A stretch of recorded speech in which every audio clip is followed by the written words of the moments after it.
ओम शांति। 16 अक्टूबर 2020। बाबा के महावाक्य। मीठे बच्चे, तुम्हें संगम पर सेवा करके गायन लायक बनना है। फिर भविष्य में पुरुषोत्तम बनने से तुम पूजा लायक बन जाएंगे। प्रश्न: कौन सी बीमारी जड़ से समाप्त हो तब बाप की दिल पर चढ़ेंगे? उत्तर: पहला, देह अभिमान की बीमारी। इसी देह अभिमान के कारण सभी विकारों ने महारोगी बनाया है। यह देह अभिमान समाप्त हो जाए तो तुम बाप की दिल पर चढ़ो। दूसरा, दिल पर चढ़ना है तो विशाल बुद्धि बनो, ज्ञान चिता पर बैठो, रूहानी सेवा में लग जाओ और वाणी चलाने के साथ साथ बाप को अच्छी रीति याद करो।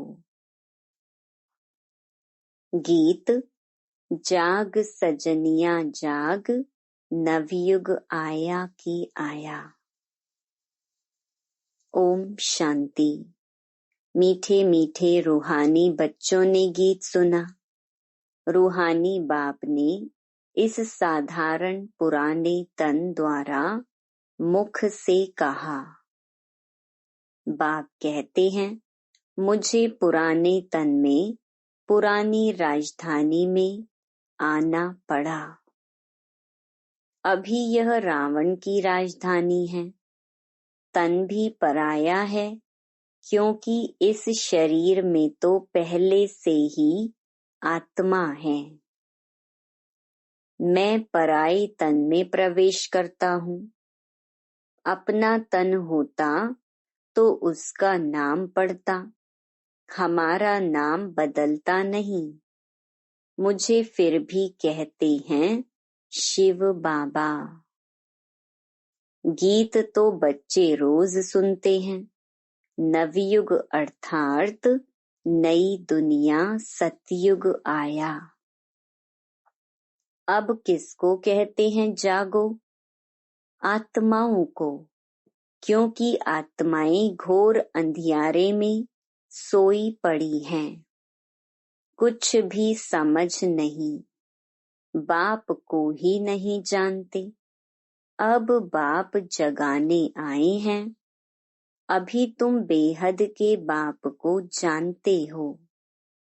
उनसे बेहद का सुख मिलना है नए युग में। सतयुग को नया कहा जाता है, कलयुग को पुराना युग कहेंगे। विद्वान, पंडित आदि कोई भी नहीं जानते। कोई से भी पूछो नया युग फिर पुराना कैसे होता है, तो कोई भी बता नहीं सकेंगे। कहेंगे यह तो लाखों वर्ष की बात है। अभी तुम जानते हो हम नए युग से फिर पुराने युग में कैसे आए हैं, अर्थात स्वर्गवासी से नरकवासी कैसे बने हैं। मनुष्य तो कुछ भी नहीं जानते। जिनकी पूजा करते हैं उनकी बायोग्राफी को भी नहीं जानते। जैसे जगदम्बा की पूजा करते हैं, अब वह अम्बा कौन है जानते नहीं। अम्बा वास्तव में माताओं को कहा जाता है, परंतु पूजा तो एक की होनी चाहिए। शिव बाबा का भी एक ही अव्यभिचारी यादगार है। अम्बा भी एक है, परंतु जगत अम्बा को जानते नहीं। यह है जगत अम्बा और लक्ष्मी हैं जगत की महारानी। तुमको पता है कि जगत अम्बा कौन है और जगत महारानी कौन है। यह बातें कभी कोई जान ना सके। लक्ष्मी को देवी और जगत अम्बा को ब्राह्मणी कहेंगे। ब्राह्मण संगम पर ही होते हैं। इस संगम युग को कोई नहीं जानते। प्रजापिता ब्रह्मा द्वारा नई पुरुषोत्तम सृष्टि रची जाती है। पुरुषोत्तम तुमको वहां देखने में आएंगे। इस समय तुम ब्राह्मण गायन लायक हो, सेवा कर रहे हो, फिर तुम पूजा लायक बनेंगे। ब्रह्मा को इतनी भुजाएं देते हैं तो अम्बा को भी क्यों नहीं देंगे। उनके भी तो सब बच्चे हैं ना। माँ बाप ही प्रजापिता बनते हैं। बच्चों को प्रजापिता नहीं कहेंगे। लक्ष्मी नारायण को कभी सतयुग में जगत पिता जगत माता नहीं कहेंगे। प्रजापिता का नाम बाला है। जगत पिता और जगत माता एक ही हैं, बाकी हैं उनके बच्चे। अजमेर में प्रजापिता ब्रह्मा के मंदिर में जाएंगे तो कहेंगे बाबा, क्योंकि है ही प्रजापिता। हद के पिताई बच्चे पैदा करते हैं तो वह हद के प्रजापिता ठहरे। यह है बेहद का। शिव बाबा तो सब आत्माओं का बेहद का बाप है। यह भी तुम बच्चों को कॉन्ट्रास्ट लिखना है। जगत अम्बा सरस्वती है एक। नाम कितने रख दिए हैं, दुर्गा, काली आदि। अम्बा और बाबा के तुम सब बच्चे हो। यह रचना है ना। प्रजापिता ब्रह्मा की बेटी है सरस्वती, उनको अम्बा कहते हैं। बाकी हैं बच्चे और बच्चियां। हैं सब एडॉप्टेड। इतने सब बच्चे कहाँ से आ सकते हैं। यह सब हैं मुख वंशावली। मुख से स्त्री को क्रिएट किया तो रचता हो गया। कहते हैं यह मेरी है, मैंने इनसे बच्चे पैदा किए हैं। यह सब है एडॉप्शन। यह फिर है ईश्वरीय मुख द्वारा रचना। आत्माएं तो हैं ही, उनको एडॉप्ट नहीं किया जाता है। बाप कहते हैं तुम आत्माएं सदैव मेरे बच्चे हो। फिर अभी मैं आकर प्रजापिता ब्रह्मा द्वारा बच्चों को एडॉप्ट करता हूँ। बच्चों अर्थात आत्माओं को नहीं एडॉप्ट करते, बच्चे और बच्चियों को करते हैं। यह भी बड़ी सूक्ष्म समझने की बातें हैं। इन बातों को समझने से तुम यह लक्ष्मी नारायण बनते हो। कैसे बने यह हम समझा सकते हैं। क्या ऐसे कर्म किए जो यह विश्व के मालिक बने। तुम प्रदर्शनी आदि में भी पूछ सकते हो। तुमको मालूम है इन्होंने यह स्वर्ग की राजधानी कैसे ली। तुम्हारे में भी यथार्थ रीति हर कोई नहीं समझा सकते। जिनमें दैवी गुण होंगे, इस रूहानी सर्विस में लगे हुए होंगे, वह समझा सकते हैं। बाकी तो माया की बीमारी में फंसे रहते हैं। अनेक प्रकार के रोग हैं देह अभिमान का भी रोग है। इन विकारों ने ही तुमको रोगी बनाया है। बाप कहते हैं, मैं तुमको पवित्र देवता बनाता हूँ। तुम सर्वगुण संपन्न 16 कला संपूर्ण पवित्र थे, अभी पतित बन गए हो। बेहद का बाप ऐसे कहेंगे। इसमें निंदा की बात नहीं, यह समझाने की बात है। भारतवासियों को बेहद का बाप कहते हैं, मैं यहाँ भारत में आता हूँ। भारत की महिमा तो अपरम अपार है। यहाँ आकर नरक को स्वर्ग बनाते हैं, सबको शांति देते हैं। तो ऐसे बाप की महिमा अपरम अपार है, पारावार नहीं। जगत अम्बा और उनकी महिमा को कोई भी नहीं जानते। इनका भी कॉन्ट्रास्ट तुम बता सकते हो। यह जगत अम्बा की बायोग्राफी, यह लक्ष्मी की बायोग्राफी।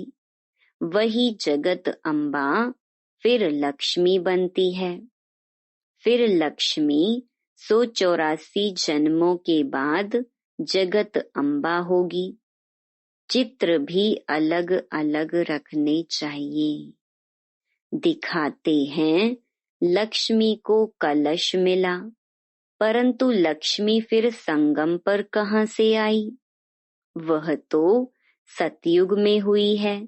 ये सब बातें बाप समझाते हैं।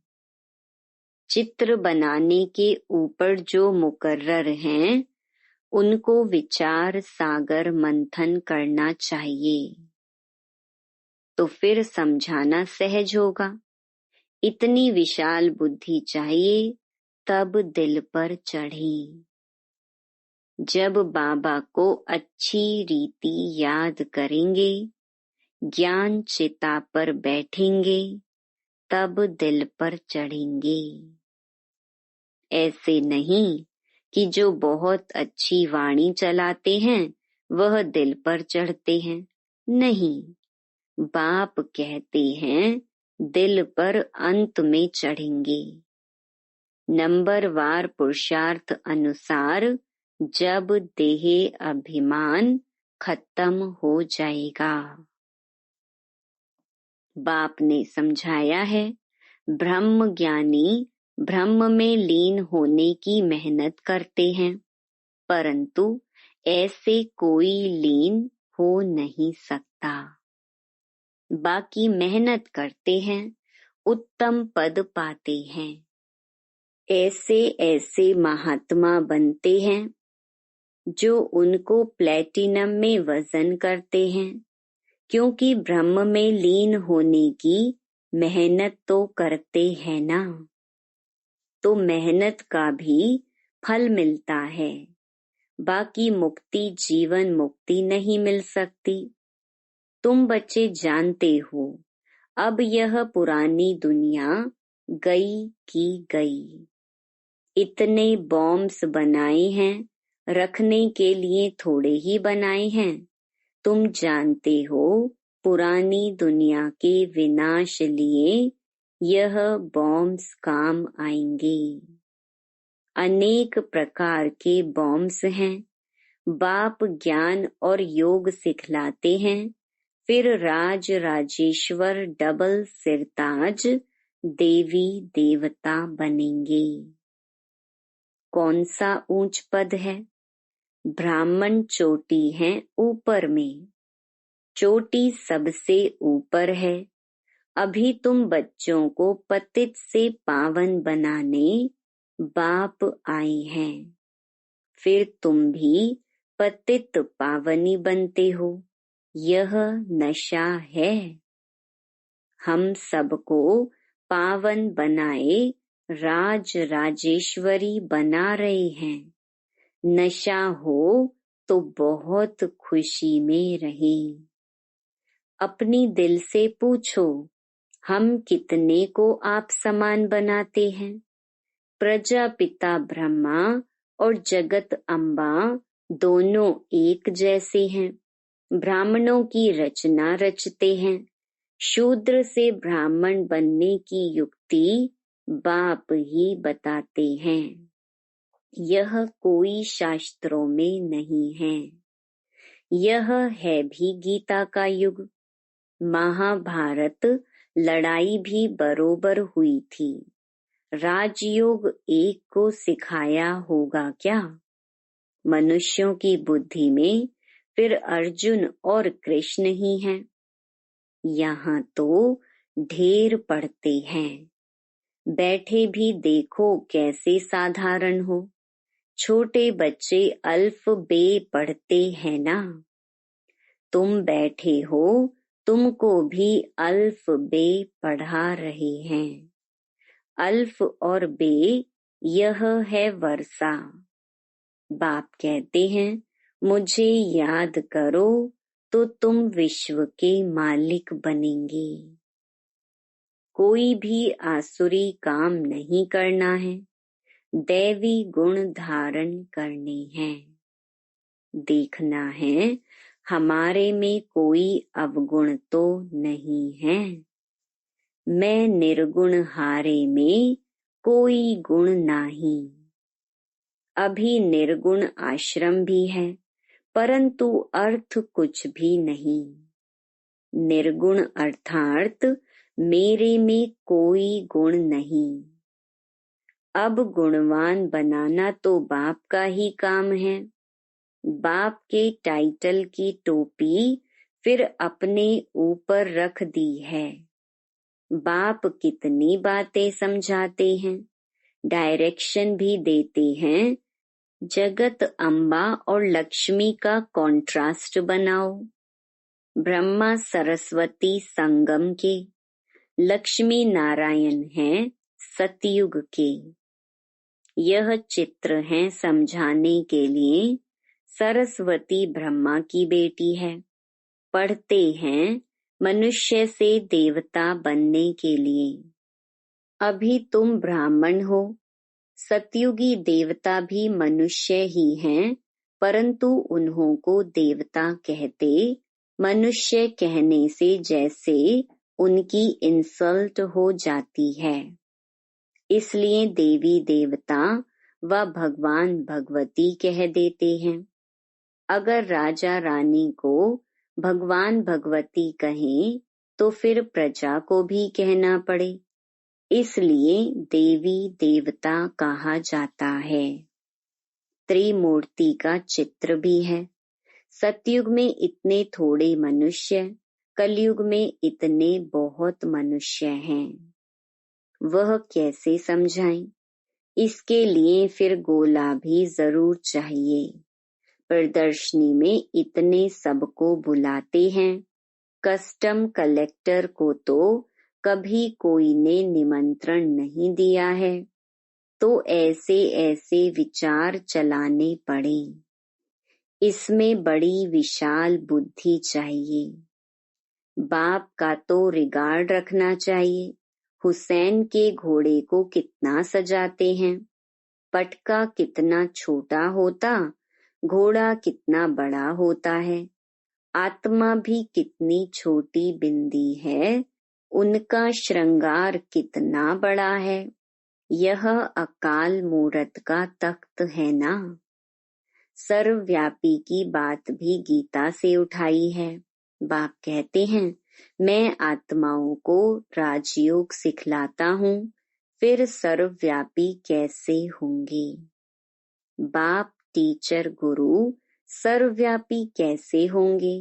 बाप कहते हैं मैं तो तुम्हारा बाप हूँ, फिर ज्ञान सागर हूँ।